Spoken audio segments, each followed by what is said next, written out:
You finally get that raise. $10,000 more a year. You do the math in your head immediately. Okay, that's like an extra $800 a month. This is it. I can finally breathe. Fast forward 6 months, and somehow you still feel tight. Your bank account doesn't look that different. The stress is still there. And you're quietly wondering, how am I making more money but feeling just as stuck? If that made you uncomfortable, yeah, that's not an accident. I spend way too much time thinking about why earning $10,000 more won't fix this one wealth problem. If you're someone who is stuck or stagnant about personal finance, make sure to hit the subscribe button and give this video a thumbs up if this helps you out. Here's the thing. Most people are chasing more income, thinking that's the solution. And look, income matters. But there's one core wealth problem that an extra 10 grand almost never fixes. And until you deal with it, no raise, side hustle, or promotion will save you. Let's talk about it. Look, we've been trained to believe a simple formula. More money equals more freedom. But the data tells a different story. According to the U.S. Bureau of Labor Statistics, households that earn 20% more than the median income don't save 20% more. In many cases, they save nothing extra at all. And a study from Princeton found that happiness from income increases tends to flatten out once basic needs and lifestyle expectations are met. Here's what most people don't realize. Income increases often come after lifestyle expectations rise, not before. Which brings us to the real problem.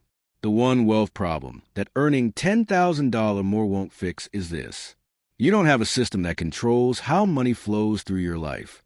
Not discipline, not motivation. A system, because without one, every new dollar you earn gets automatically assigned to a more expensive version of your current life. Better apartment, nicer car payment, more convenient spending. A few I deserve this moments that quietly stack up, and suddenly, that extra $10,000 doesn't feel like freedom. It feels invisible. Let's make this painfully clear with real numbers. Say you earn $60,000 a year and get a $10,000 raise. That's not $10,000 in your pocket. After taxes, depending on where you live, it might be closer to $6,500. Now break that down monthly. That's about $540 a month. Sounds decent, right? But then, your rent goes up $150 because you upgrade. Your car payment increases by $120. Subscriptions and convenience spending creep up by $100. Eating out a bit more adds another $120. That's $490 gone. So you worked harder, took on more responsibility, and maybe more stress for an extra $50 a month you don't even notice. This is where it gets really interesting. This pattern doesn't stop at $10,000. Now, you might be thinking, okay, but I'm more disciplined than that. Maybe, but this isn't a discipline problem. It's psychological. There's something called hedonic adaptation. It's the brain's ability to normalize new levels of comfort incredibly fast. What felt exciting at first becomes your new baseline. Your brain doesn't say, great, we're richer now. It says, cool, this is normal. What's next? And unless you consciously interrupt that process, your spending will always rise to meet your income. That's why studies from the Federal Reserve show that nearly 40% of Americans earning over $100,000 still say they're living paycheck to paycheck. Not because they're bad people, because money without structure leaks. Think of income like pouring water into a bucket. If the bucket has holes, pouring more water doesn't solve anything. You don't need more water. You need to seal the leaks. But most people never look for the holes. They just keep pouring faster. I once talked to someone who doubled their income in 5 years. On paper, it looked incredible. But when we broke it down, their net worth barely moved. Why? Every income jump was followed by a lifestyle jump. New place, new car, new standards. They weren't irresponsible. They were just never taught to decide in advance where money should go. That's the hidden ceiling most people hit. Now you might be thinking, so what? Should I never enjoy my money? No, that's not the point. The problem isn't spending. The problem is unintentional spending. Here's what most people don't realize.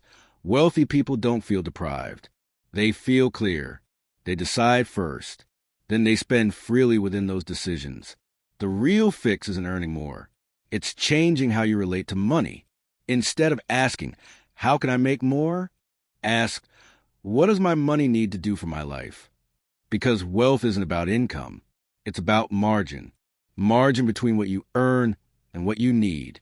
Margin between obligations and options. Margin between stress and choice. And that margin only grows when money has assignments. Actionable step number 1. Pay yourself first automatically. First actionable step. Automate your future.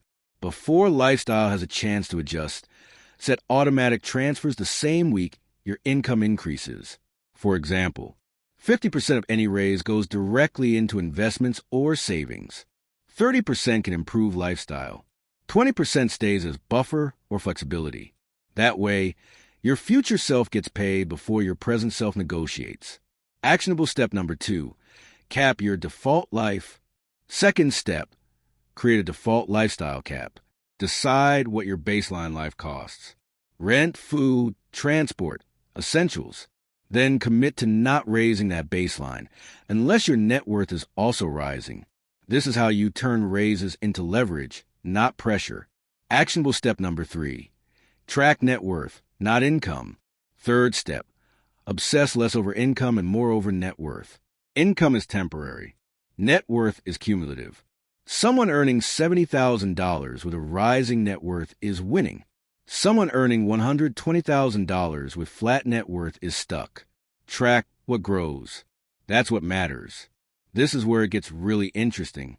People who build wealth don't see raises as permission to spend. They see raises as tools to buy time. Time away from stress. Time to think. Time to design their life intentionally.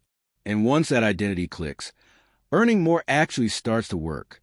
Look, earning $10,000 more can change your life, but only if you're ready for it. Otherwise, it just makes your current habits louder. You don't need to become extreme. You don't need to live like a monk. You just need clarity before comfort, because the goal isn't to look rich. It's to feel free. If this hit a little too close to home, that's a good thing. Awareness is the first crack in the ceiling. If you want more content on building real wealth, not just higher income, hit subscribe. Drop a like if this helps shift how you think about money. And comment below. If you earn $10,000 more tomorrow, what would you intentionally do with it differently? That answer tells you everything about where your financial future is headed.